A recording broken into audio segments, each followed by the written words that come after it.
അടുത്തതായിട്ട് നമ്മൾ കാണുന്നതെന്ന് പറഞ്ഞു കഴിഞ്ഞാൽ ഡൈനാമിക് പ്രോഗ്രാമിംഗ് അപ്രോച്ചാണ്. സോ ഇതെന്ന് പറഞ്ഞു കഴിഞ്ഞാൽ അതിൻ്റെ ഒരു ഡെഫിനിഷൻ നമുക്ക് പറയുകയാണെങ്കിൽ a problem solving technique similar to divide and conquer but with key differences. നമ്മൾ നേരത്തെ കണ്ട ഡിവൈഡ് ആൻഡ് കോൺകർ അപ്രോച്ച് പോലെ തന്നെയാണ്, പക്ഷേ കുറച്ച് ഡിഫറൻസുകൾ നമുക്ക് വരുന്നുണ്ട്. സോ അതിനകത്ത് നമ്മൾ കമ്പയർ ചെയ്ത് നോക്കിക്കഴിഞ്ഞിട്ട് അതിൻ്റെ സിമിലാരിറ്റി എന്ന് പറഞ്ഞാൽ both the approaches break the problem into sub problems. So dynamic programming approach എന്ന് പറയുന്നത് നമ്മൾ നേരത്തെ കണ്ട ഡിവൈഡ് ആൻഡ് കോൺകർ അപ്രോച്ച് തന്നെ ഇതിനെ സബ് പ്രോബ്ലംസ് ആയിട്ട് ഡിവൈഡ് ചെയ്യും. Then the sub problems R solve recursively. So ഇതിൻ്റെ ഡിഫറൻസ് എന്ന് പറയുന്നത് സ്മോളർ സബ് റീയൂസസിനകത്ത് വരുന്ന സാധനങ്ങൾ നമ്മൾ റീയൂസ് ചെയ്യും. അത് ബേസിക്കലി ഒരു ബോട്ടം അപ്പ് അപ്രോച്ചാണ്. It begins with the smaller sub problems building up to the original problem. So ഈ ഡിവൈഡ് ചെയ്ത സാധനത്തിനെ സബ് പ്രോബ്ലംസുകൾ ബിൽഡ് ചെയ്ത് നമ്മൾ ആ ഒരു മെയിൻ പ്രോബ്ലത്തിലേക്ക് എത്തിച്ചേരുകയാണ് അവിടെ ചെയ്യുക. ഡിവൈഡ് ആൻഡ് കോൺകർ എന്ന് പറയുന്ന അപ്രോച്ച് എങ്ങനെയായിരുന്നു? It solves problem top down.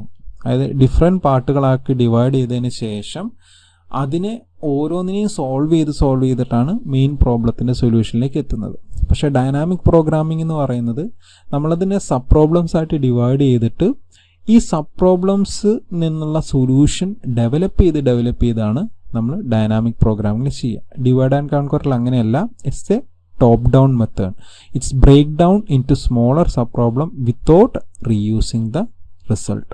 So നമ്മുടെ സബ് പ്രോബ്ലത്തിനകത്തുള്ള സാധനത്തിനെ റീയൂസ് ചെയ്യുന്നില്ല, അവിടെ നമ്മളത് ആ ഒരു ഔട്ട്പുട്ട് കമ്പൈൻ ചെയ്യാണ് ലാസ്റ്റിലേക്ക്. പക്ഷേ ഇവിടെ അങ്ങനെയല്ല. We are reusing the output from the sub problems. ഇത് നമ്മൾ ബേസിക്കലി യൂസ് ചെയ്യുന്നതെന്ന് പറഞ്ഞു കഴിഞ്ഞാൽ ഓവർലാപ്പ് വരുന്ന സമയങ്ങളിലാണ്. It justified only if sub problems overlaps. നമ്മൾ സബ് പ്രോബ്ലംസ് ഡിവൈഡ് ചെയ്യുകയാണെങ്കിലും ഈ സബ് പ്രോബ്ലംസ് തമ്മിൽ ഓവർലാപ്സ് ഉണ്ടാവും. ഒന്നിൽ നിന്നുള്ള ഔട്ട്പുട്ട് ആയിരിക്കും മറ്റേതിലേക്ക് പോകേണ്ടത്. അതിൽ നിന്ന് ഡെവലപ്പ് ചെയ്തിട്ടായിരിക്കും നമ്മളവിടെ സാധനങ്ങൾ ചെയ്യുന്നത്. സോ അവിടെ ഒരു മെമ്മോയിസേഷൻ അവിടെ യൂസ് ചെയ്യും. അതായത് results are stored in a table for reuse. നമ്മൾ ഈ റിസൾട്ടുകൾ എന്ത് ചെയ്യും? ഒരു ടേബിൾ പോലെ അല്ലെങ്കിൽ ഒരു അറയിൽ നമ്മൾ സേവ് ചെയ്ത് വെച്ചിട്ട് അതിനെ നമ്മൾ പിന്നെയും യൂസ് ചെയ്തുകൊണ്ടിരിക്കും അടുത്ത പ്രോസസ്സ് റൺ ചെയ്യുന്നതിന് വേണ്ടിയിട്ട്. സോ അവിടെ നമുക്ക് എഫിഷ്യൻസിയുടെ കേസിൽ എന്താ സംഭവിക്കുക? നമുക്ക് ഈ ഒരു പ്രീവിയസ് റിസൾട്ട്സ് നമുക്ക് പിന്നെയും ആവശ്യമുള്ളത് കൊണ്ട് ആ ഒരു റിസൾട്ട്സ് ഫെച്ചിങ്ങിൻ്റെ ടൈമും കൂടെ നമുക്കവിടെ എക്സ്ട്രാ കൺസിഡർ ചെയ്യേണ്ടി വരും. അതാണ് dynamic programming approach. So application of dynamic programming approach എന്ന് പറഞ്ഞാൽ commonly used in optimisation problems ആണ്. അതിൻ്റെ മെയിൻ ക്യാരക്ടറിസ്റ്റിക്സ് എന്ന് പറഞ്ഞാൽ മൾട്ടിപ്പിൾ പോസിബിൾ സൊല്യൂഷൻസ് നമുക്കവിടെ ഉണ്ടാവും, each with an associated cost. അതിൻ്റെ മെയിൻ ഗോൾ എന്ന് പറയുന്നത് find the solution with the smallest cost. So അതൊരു ഒപ്റ്റിമൈസ്ഡ് ആയിട്ടുള്ള ഔട്ട്പുട്ട് കിട്ടുക എന്ന് പറഞ്ഞു കഴിഞ്ഞാൽ നമ്മളിതിനെ ഡിവൈഡ് ചെയ്യുന്ന സമയത്ത് ഇതിൽ നിന്ന് ഏറ്റവും കുറഞ്ഞ കോസ്റ്റ് ഉദ്ദേശിക്കുന്നത് ആ ഒരു മെമ്മറി എത്രത്തോളം എടുക്കുന്നുണ്ട്, എത്ര പെട്ടെന്ന് നമുക്ക് ഔട്ട്പുട്ട് കിട്ടുന്നുണ്ട് എന്നുള്ളതാണ്. സോ വളരെ പെട്ടെന്ന് നമുക്ക് ഔട്ട്പുട്ട് കിട്ടുന്നത് എന്ത് ചെയ്യും? ആദ്യം നമ്മൾ ചെയ്തിട്ട് അതിൽ നിന്ന് നമ്മൾ ഔട്ട്പുട്ടിൽ നിന്ന് ഡെവലപ്പ് ചെയ്ത് മെയിൻ പ്രോബ്ലം സോൾവ് ചെയ്യാണ് അവിടെ ചെയ്യുക. സോ അതിൻ്റെ അഡ്വാൻറ്റേജസ് എന്ന് പറഞ്ഞാൽ avoid redundant calculation, increasing efficiency. മറ്റേതിനകത്ത് ചെയ്യുന്ന പോലെ ഓരോന്നും ചെയ്ത് അവസാനം കമ്പൈൻ ചെയ്യല്ല ചെയ്യുക. നമുക്ക് ആവശ്യമുള്ള കാര്യങ്ങൾ പെട്ടെന്ന് ചെയ്ത് അതിൽ നിന്ന് ഡെവലപ്പ് ചെയ്ത് കൊണ്ടുവരും. സോ എഫിഷ്യൻസി എന്ന് പറയുന്നത് കുറച്ചുകൂടെ ഈ ഡൈനാമിക് അപ്രോച്ചിനകത്ത് കൂടുതലായിരിക്കും. ഈ ഓവർലാപ്പിംഗ് സബ് പ്രോബ്ലംസ് ഉണ്ടെങ്കിൽ it is the best approach. ഒരു സബ് പ്രോബ്ലത്തിൽ നിന്നുള്ള ഔട്ട്പുട്ട് മറ്റൊരു പ്രോബ്ലത്തിനകത്ത് യൂസ് ചെയ്യുന്നുണ്ടെങ്കിൽ അങ്ങനെയുള്ള പ്രോബ്ലത്തിനൊക്കെ ഡൈനാമിക് പ്രോഗ്രാമിംഗ് അപ്രോച്ചാണ് ഏറ്റവും നല്ലത്. ഫോർ എക്സാമ്പിൾ നമുക്ക് ഫെബിനോസി സീരീസ് എടുക്കുകയാണെന്ന് വിചാരിക്കാം. സോ ഫെബിനോസി സീരീസ് നമ്മൾ കണ്ടിട്ടുണ്ടായിരുന്നു. അതായത് ഫസ്റ്റ് ടേം 0, അടുത്ത 1 ആണ്. പിന്നെ 0+1 എന്ന് പറയുന്ന ടേം ആയിരിക്കും അടുത്ത ടേം. നെക്സ്റ്റ് എന്ന് പറയുന്നത് 1+1, തൊട്ട് മുമ്പിലുള്ള രണ്ട് നമ്പേഴ്സുകളുടെ അഡീഷനാണ്. സോ 1+1 2 ആണ് വരിക.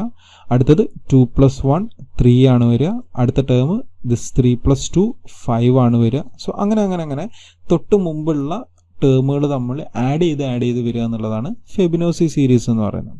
സോ അതിൻ്റെ ബേസിക് അൽഗോരിതം എന്ന് പറയുന്നത്, സപ്പോസ് n ആണ് നമുക്ക് നമ്പർ ഓഫ് ടേംസ് വേണ്ടത്. സപ്പോസ് n എന്ന് പറയുന്നത് ഒരു 10 ആണെങ്കിൽ 10 നമ്പർ ഓഫ് ടേംസ് ആണ് നമ്മളവിടെ യൂസ് ചെയ്യുക. സോ നമ്മൾ ആദ്യം എന്താ ചെയ്യുക, ഇഫ് എന്നിൻ്റെ value less than or equal to 1 ആണെങ്കിൽ it should return 1. So first value എന്ന് പറയുന്നത് 0യും സെക്കൻഡ് വാല്യൂ എന്ന് പറയുന്നത് എപ്പോഴും 1ഉം ആയിരിക്കും.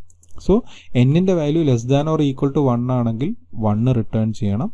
Else return the sum of 2 preceding numbers, തൊട്ട് മുമ്പിലുള്ള 2 നമ്പേഴ്സിൻ്റെ അഡീഷൻ നമുക്ക് ഔട്ട്പുട്ടായിട്ട് കിട്ടണം. അതാണ് അതിൻ്റെ ഒരു ബേസിക് അൽഗോരിതം എന്ന് പറയുന്നത്. സോ അതിൻ്റെ ഒരു സ്റ്റെപ്സ് എന്ന് പറയുന്നത്, സപ്പോസ് 5th ടേംസ് ആണ് നമുക്ക് കാണേണ്ടത് എന്നുണ്ടെങ്കിൽ അതിൻ്റെ ബേസിക് സ്റ്റെപ്പ് എന്ന് പറയുന്നത് ഫസ്റ്റ് ടേം 0 ആയിരിക്കും, സെക്കൻഡ് ടേം 1 ആയിരിക്കും. സോ നമുക്ക് F0 എന്ന് പറയുന്നത് 0യും F1 എന്ന് പറയുന്നത് 1ഉം ആയിരിക്കും. പിന്നെ നമുക്ക് അടുത്ത ടേം F2 എന്ന് പറയുന്ന ടേം എന്തായിരിക്കും, F0യും F1ഉം തമ്മിലുള്ള ഒരു അഡീഷൻ ആയിരിക്കും. എന്നിട്ട് നമുക്ക് F2 കിട്ടും. ഇപ്പം നമുക്ക് F2ഉം F1ഉം ഉണ്ട്. ഇനി നമ്മൾ വേണ്ടത് F2ഉം F1ഉം തമ്മിലുള്ള അഡീഷൻ ആയിട്ടുള്ള F3 ആണ് വേണ്ടത്. ഇപ്പം നമുക്ക് F2 ഉണ്ട്, F3 ഉണ്ട്. അപ്പോൾ നമ്മൾ അടുത്ത ടേമിൽ എന്ത് ചെയ്യും, ഈ F3യും F2ഉം തമ്മിലുള്ള അഡീഷൻ ആയിരിക്കും ഔട്ട്പുട്ടായിട്ട് കിട്ടുക. സോ അതുപോലെ നമുക്ക് 0, 1, 1, 2, 3 എന്ന് പറയുന്ന ടേമുകളായിരിക്കും നമുക്കവിടെ കിട്ടുക. സോ ഇത് ബേസിക്കലി ഡൈനാമിക് അപ്രോച്ച് യൂസ് ചെയ്ത് ചെയ്യുന്നതാണ്. സോ നമ്മളിവിടെ ചെയ്യുന്നതെന്ന് പറഞ്ഞു കഴിഞ്ഞാൽ ഇതിന് തൊട്ട് മുമ്പുള്ള 2 വാല്യൂസ് നമ്മളവിടെ സ്റ്റോർ ചെയ്ത് വെച്ചിട്ട് ഈ 2 വാല്യൂസിൻ്റെ അഡീഷൻ ഔട്ട്പുട്ട് കൊടുക്കുകയാണ് ചെയ്യുക. അടുത്ത സ്റ്റെപ്പിൽ ആ വാല്യൂവും അതിന് തൊട്ട് മുമ്പുള്ള വാല്യൂവും തമ്മിലുള്ള അഡീഷൻ.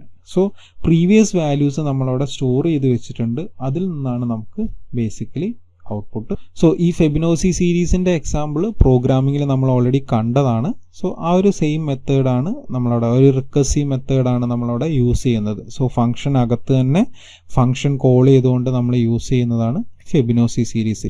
ഇതിൻ്റെ പ്രോഗ്രാം എന്താണെന്നുള്ളതും നമ്മൾ പ്രീവിയസ് ലെക്ചറിൽ കണ്ടിട്ടുള്ളതാണ്. സോ അതുകൊണ്ട് തന്നെ ഈ ഒരു ലെക്ചറിൽ നമ്മളത് ഡിസ്കസ് ചെയ്യുന്നില്ല. So recursion and dynamic approach തമ്മിലുള്ള ഒരു കമ്പാരിസൺ നമ്മളിവിടെ നോക്കുകയാണെങ്കിൽ, സോ ഡൈനാമിക് അപ്രോച്ച് എന്ന് പറയുന്നത് അപ്ലൈ ടു റിക്കേഴ്സീവ് അൽഗോരിതം ആണ്. സോ ഇതിൻ്റെ ഒരു കമ്പാരിസൺ വെച്ച് നമ്മൾ പറയുകയാണെങ്കിൽ ചില സമയത്തൊക്കെ നമ്മൾ ഈ 2 സാധനങ്ങളും ഒരു ഒപ്റ്റിമൈസേഷന് വേണ്ടി യൂസ് ചെയ്യും. Not all problems that uses recursion can be used in dynamic program unless there is a presence of overlapping sub problems. So ഒരു ഓവർലാപ്പിംഗ് സബ് പ്രോബ്ലംസ് വരുന്ന സമയത്തായിരിക്കും നമുക്ക് കൂടുതലായിട്ട് ഈ ഒരു മെത്തേഡ് യൂസ് ചെയ്യാൻ പറ്റുക. ലൈക്ക് നമ്മൾ നേരത്തെ കണ്ട പോലെ Fibonacci sequence. Recursion can only reach the solution using a divide and conquer approach. Fibonacci സീരീസിൽ ഏറ്റവും നല്ലതെന്ന് പറയുന്നത് ഈ ഡിവൈഡ് ആൻഡ് അപ്രോച്ച് ആണ്. This is the reason why a recursive algorithm like merge sort cannot use dynamic programming. So ഈ ഒരു method നമുക്ക് ഒരിക്കലും മെർജ് ആൻഡ് സോർട്ടിൻ്റെ യൂസിനകത്ത് യൂസ് ചെയ്യാൻ പറ്റില്ല. കാരണം മെർജ് ആൻഡ് സോർട്ടിൻ്റെ കേസിൽ എന്താണ്, ഈ ഒരു ഓവർലാപ്പിംഗ് മെത്തേഡ് എന്ന് പറയുന്നത് അവിടെ നടക്കുന്നില്ല. അതുകൊണ്ട് തന്നെ നമുക്ക് എന്ത് ചെയ്യാം, നമുക്ക് ആ ഒരു പ്രോബ്ലം, ഈ ഒരു മെത്തേഡ് നമുക്ക് അതിനകത്ത് യൂസ് ചെയ്യാൻ പറ്റില്ല. സോ നമ്മുടെ മുന്നിലുള്ള പ്രോബ്ലം എന്താണോ അതിനനുസരിച്ച് നമ്മൾ അത് സോൾവ് ചെയ്യാൻ ശ്രമിക്കുന്നതാണ് ഏറ്റവും നല്ലത്.